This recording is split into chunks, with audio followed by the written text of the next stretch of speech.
Well, typically with c-path, we're trying to build some kind of drug development tool or reach some kind of regulatory endorsement of a biomarker or build a disease progression model. And in those cases, we need lots and lots of data from lots and lots of different sources.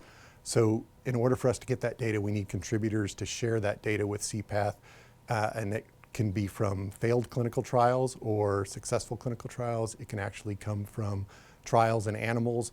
But what we need is a lot of evidence in order to build, say, a disease progression model or to build a new drug development tool. We depend on contributors to share that data, and then c-path can process it to reach our objectives.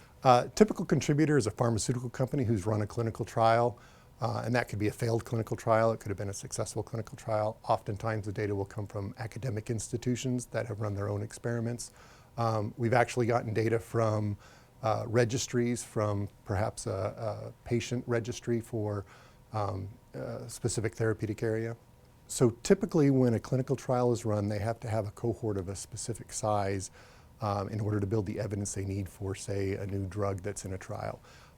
If we're able to collect data from another clinical trial or several other clinical trials that can replicate the standard of care for disease progression, then that reduces the amount of patients that have to be entered in the clinical trial and reduces the cost of running that clinical trial.